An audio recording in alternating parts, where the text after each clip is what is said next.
बता दें कि बिहार के मजदूरों के लिए गुजरात अब गुजरात नहीं रहा, सूरत अब सूरत नहीं रहा। बिहार के मजदूरों के लिए सबसे बड़ी समस्या गुजरात से भागने की।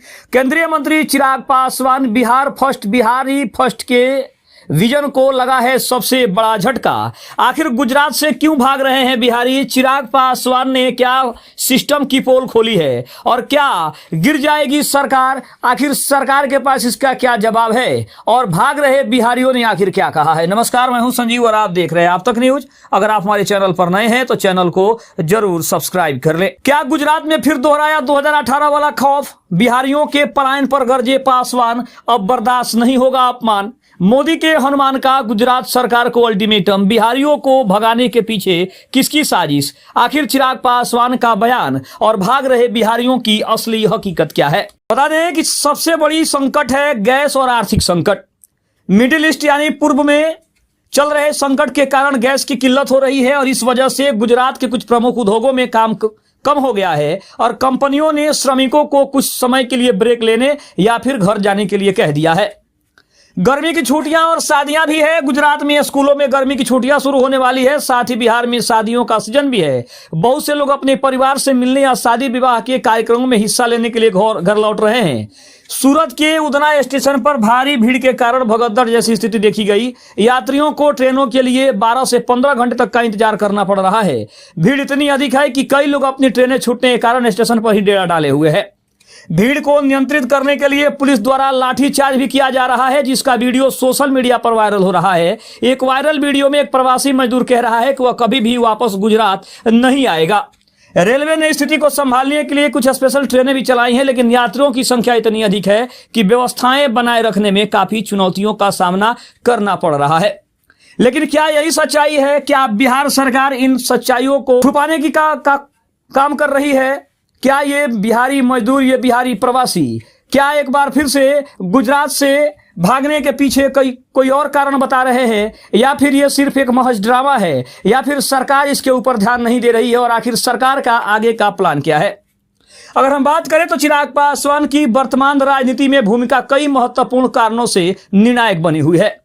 उन्हें अक्सर बिहार की राजनीति में किंग मेकर या भविष्य के एक बड़े चेहरे के रूप में देखा जाता है, लेकिन उनकी भूमिका के जरूरी होने के आखिर कारण क्या है और बिहारी फर्स्ट का मेन विजन क्या है?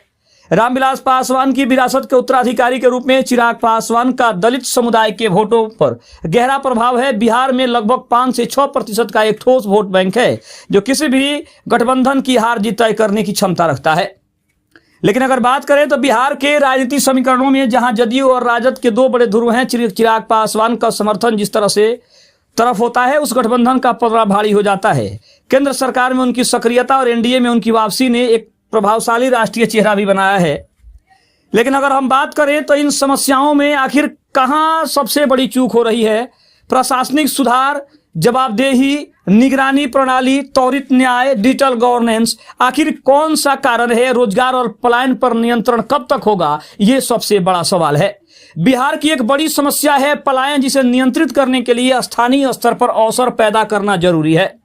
छोटे और कुटीर उद्योगों के लिए सब्सिडी और बेहतर इंफ्रास्ट्रक्चर देना, यह बिहार सरकार का काम है। युवाओं को बाजार की मांग के अनुसार प्रशिक्षण देना, ताकि वे स्थानीय स्तर पर आत्मनिर्भर बन सके और उन्हें अपने बिहार में ही रोजगारों का जो है वो पूरा अवसर मिल सके और उन्हें किसी और प्रदेश में जाने की आवश्यकता न पड़े। इसके ऊपर कहीं ना कहीं चिराग पासवान और बिहार सरकार को सोचने की सबसे ज्यादा जरूरत है।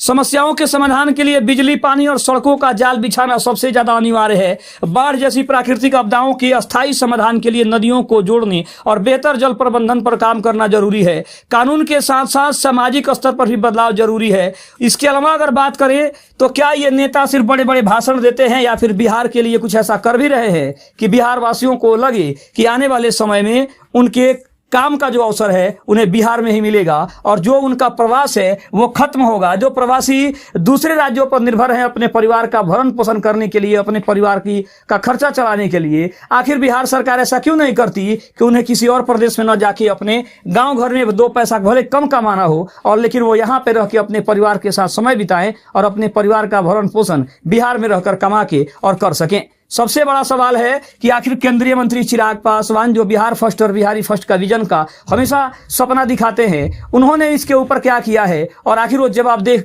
कब बनेंगे। बिहार सरकार जो बार बार कहती है कि वो रोजगार को पूरी तरीके से बिहार से खत्म कर देंगे, क्या ये प्रवासी मजदूर हमेशा अन्य राज्यों की लाठियां खाते रहेंगे, अन्य राज्यों की हमेशा उड़ाना सहते रहेंगे, या फिर उनके लिए कोई अच्छी व्यवस्था, कोई बढ़िया व्यवस्था बिहार में होने वाली है। कई सारे सवाल हैं, जवाब सिर्फ बिहार सरकार के पास।